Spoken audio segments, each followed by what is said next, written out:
मुल्क भर में लैलतुल कद्र आज मजहबी अकीदत और एहतराम से मनाई जा रही है। लोग अल्लाह के हुजूर खुसूसी इबादत कर रहे हैं, नवाफिल अदा किए जा रहे हैं। क़यामुल लैल, शब बेदारी और शबीना की महाफिल होंगी जिनमें खत्म कुरान पाक होगा।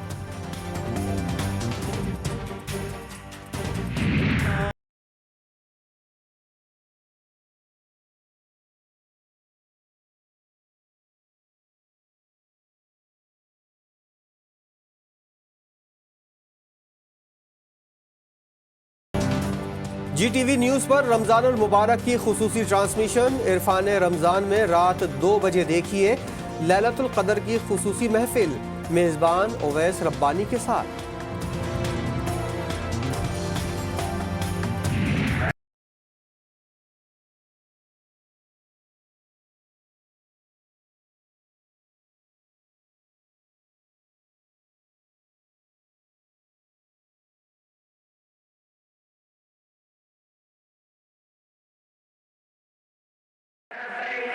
दुनिया भर के मुसलमानों के लिए बैतुल्लाह शरीफ से खुशी की बड़ी खबर। इस साल गैर मुल्की आज़मीन भी हज की सआदत हासिल कर सकेंगे। हरमैन शरीफैन इंतजामिया के मुताबिक एहतियाती तदाबीर के साथ हज की इजाज़त दी जाएगी। तफसीलात और शराइत बाद में जारी की जाएंगी। पाकिस्तान में ईद उल फितर 14 मई 2021 जुमतुल मुबारक को होगी। वफाकी वज़ीर इत्तलात फवाद चौधरी का अपनी ट्वीट में दावा, कहा वजारत साइंस के कैलेंडर और रोयत ऐप के मुताबिक चांद 13 मई को नजर आएगा। फवाद चौधरी साथ ही वजाहत भी कर गए, ईद का हतमी ऐलान रोयत हिलाल कमेटी को ही करना है।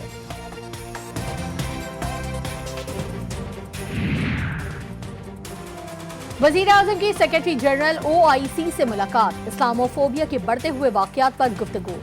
इमरान खान कहते हैं OIC को इस्लामोफोबिया पर ठोस रद्द-ए-अमल देना चाहिए। मुस्लिम दुनिया को मिलकर बताना होगा कि हम अपने नबी सल्लल्लाहु अलैहि वसल्लम से कितनी मोहब्बत करते हैं। किसी को इजाज़त नहीं होनी चाहिए कि वो इस्लाम को दहशतगर्दी से जोड़े। बैनुल मज़ाहिब हम आहंगी के लिए आलमी बरादरी को किरदार अदा करना होगा।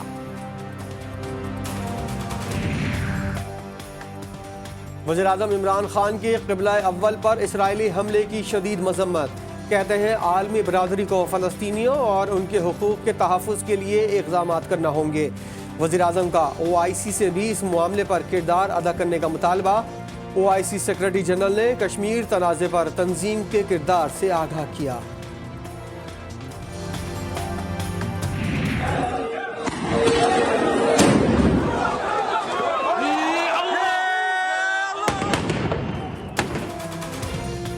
मकबूजा बैतुल मक़दस में इसराइली मज़ालिम का सिलसिला जारी। यौमुल कुद्स से शुरू होने वाले मुजाहिरों में 250 से ज़ायद अफराद ज़ख्मी। इरासी की हालत तशवीशनाक। मस्जिद अक्सा की बेहुरमती के बाद से मुजाहिरों में शिद्दत आ गई।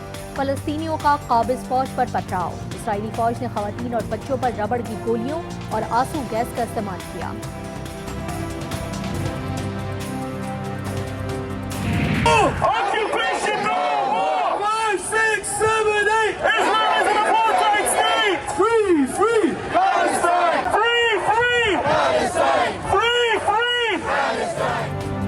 इसराइली फौज की फ़लस्तीनियों पर बर्बरियत। दुनिया भर में फ़लस्तीनियों के हक में मुजाहरे। तुर्की, लंदन, नेदरलैंड, बेल्जियम और उर्दन में लाखों मुजाहिरीन सड़कों पर निकल आए। मुजाहिरीन के फ़लस्तीनियों के हक में नारे। आलमी बरादरी से सहूनी फौज की बर्बरियत रुकवाने का मुतालबा।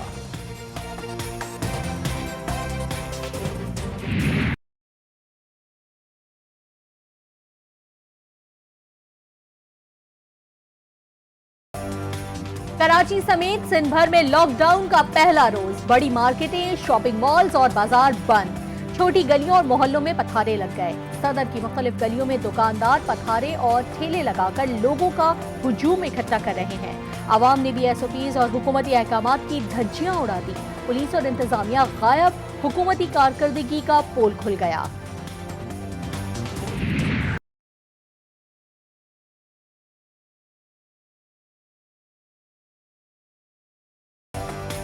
कहाँ का लॉकडाउन, कौन सा लॉकडाउन? जी हाँ, ये है लॉकडाउन। जगह जगह ठेले और पथारे लग गए। दुकानदारों ने खरीदारी के नित नए अंदाज अपना लिए। लाहौरियों ने भी SOPs और हुकूमती अहकामात हवा में उड़ा दिए। लाहौर की इचरा और अनारकली बाजार में खवातीन बच्चों के हमरा ईद शॉपिंग में मसरूफ रहीं।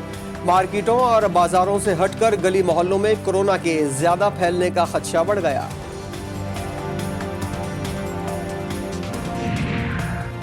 एनसीओसी का एक और हंगामी इजलास, मजीद अहम फैसले। 8 से 16 मई तक बैनुल सूबाई और इंटरसिटी ट्रांसपोर्ट बंद रहेगी।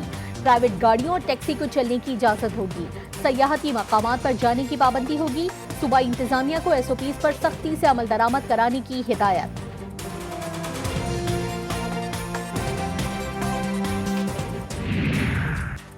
रैप ने स्पॉटिंग वी की कीमत का नोटिफिकेशन जारी कर दिया। नोटिफिकेशन के मुताबिक स्पॉटिंग के एक पैक 2 खुराकों की ज्यादा से ज्यादा कीमत 8,449 रुपये मुकर्रर की गई है। स्पॉटिंग वैक्सीन के 2 पैकेट की कीमत ज्यादा से ज्यादा 16,560 रुपये मुकर्रर की गई है। बैरून मुल्क से आने वाले मुसाफिरों में कोरोना की तशखीस। कराची एयरपोर्ट पर मुसाफिरों की रैपिड टेस्ट के जरिए जांच पड़ताल। दुबई से आने वाली खातून समेत 2 मुसाफिरों का कोरोना टेस्ट मुस्बत। खातून के 3 टेस्ट किए गए जो मुस्बत निकले। करंटीना में जाने से इनकार, कहती हैं दुबई से टेस्ट करा कर आई हूँ, करंटीना में नहीं जाऊंगी। कोरोना मुतासरा खातून को इस्लामाबाद से अहम शख्सियत के फोन पर घर जाने की इजाजत मिल गई।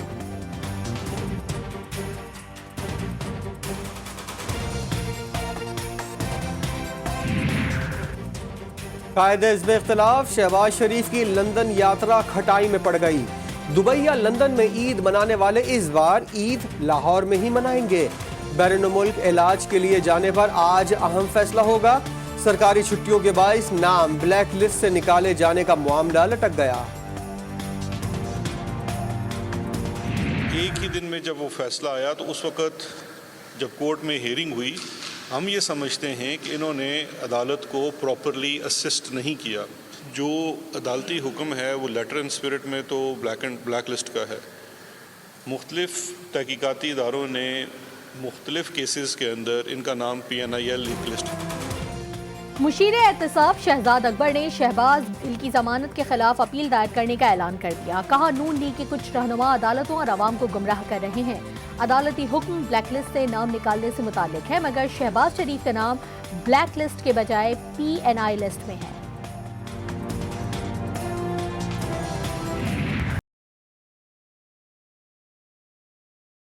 फैमिली में बच्चा पैदा बाद में होता है और लंदन में उसका अपार्टमेंट पहले होता है। जब हमने देखा कि मरियम नवाज शरीफ साहिबा टीवी पे आई और उन्होंने कहा कि हमारी लंदन तो क्या पाकिस्तान में भी कोई प्रॉपर्टी नहीं। पंजाब की वजीर सेहत डॉक्टर यास्मीन राशिद, जो कि कहीं ज्यादा बीमार हैं शहबाज शरीफ साहब से, अगर वो पाकिस्तान में रह के अपना इलाज करवा रही हैं तो क्या शहबाज शरीफ साहब को और नवाज शरीफ साहब को नहीं चाहिए कि वो अपना इलाज पाकिस्तान में कराएं? शरीफ खानदान में बच्चा पैदा होने से पहले ही लंदन में फ्लैट खरीद लिया जाता है। मरियम नवाज कहती हैं लंदन तो क्या पाकिस्तान में भी उनकी कोई जायदाद नहीं। शोला बयां वफाकी वजीर फवाद चौधरी की शरीफ खानदान पर लफ्जी गोलाबारी। कहा नवाज शरीफ से वतन वापसी के लिए तो आसिफ अली जरदारी भी अपील करते रहे। अदालत ने कही है कि नैब ने हमारे सामने अदालत के अंदर एतराफ़ किया है कि शहबाज शरीफ ने कोई करप्शन नहीं की। नैब ने अदालत में एतराफ़ किया कि शहबाज शरीफ ने करप्शन नहीं की। फिर नैब बताए शहबाज शरीफ को क्यों जेल में डाला गया। लीगी रहनुमा शाहिद खाकान अब्बासी कहते हैं शहजाद अकबर के पास 55 वॉल्यूम हो या 5500, इससे फर्क नहीं पड़ता। आप सिर्फ सबूत पेश करें कि शहबाज शरीफ ने मनी लॉन्ड्रिंग की है या नहीं।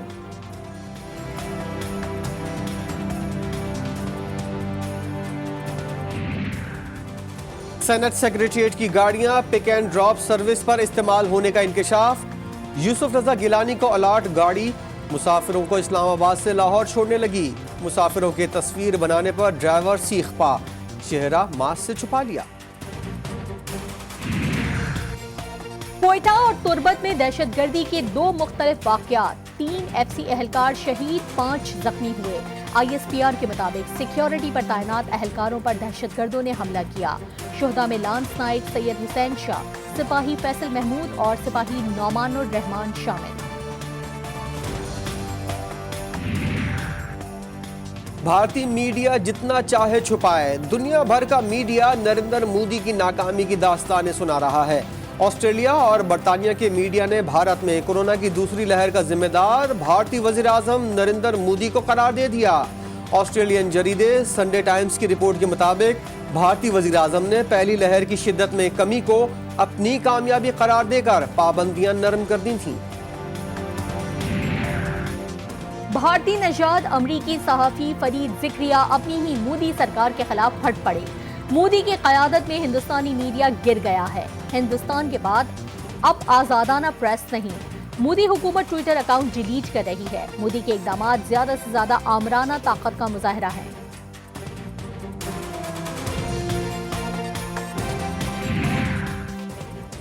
अफगान दारुल-हुकूमत काबुल में होने वाले धमाकों के कई जख्मी दम तोड़ गए। शहीद होने वाले अफराद की तादाद 67 हो गई। कई शोहदा की अपने अपने इलाकों में तदफीन कर दी गई। अफगान सदर अशरफ गनी ने आज मुल्कगीर सोग का ऐलान कर दिया।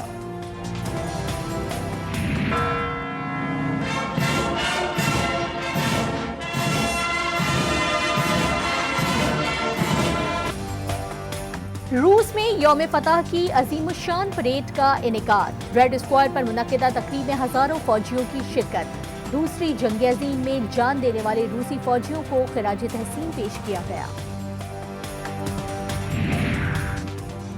मौसम का हाल बताने वालों ने मजीद बादल बरसने की नवीज सुना दी। 24 घंटों के दौरान लाहौर, सियालकोट, फैसलाबाद में बारिश मुतवक्के।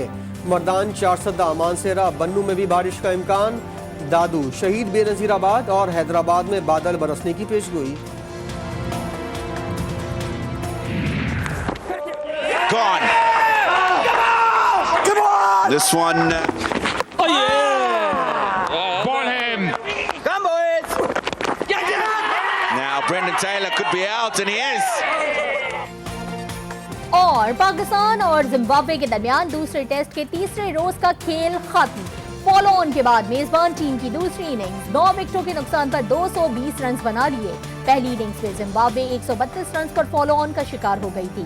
कौमी टीम की जीत सिर्फ 1 विकेट की दूरी पर। जिम्बाब्वे को मजीद 158 रन की जरूरत है। दूसरी इनिंग्स में नौमान अली ने 5 और शाहीन शाह आफरीदी ने 4 विकेटें हासिल की।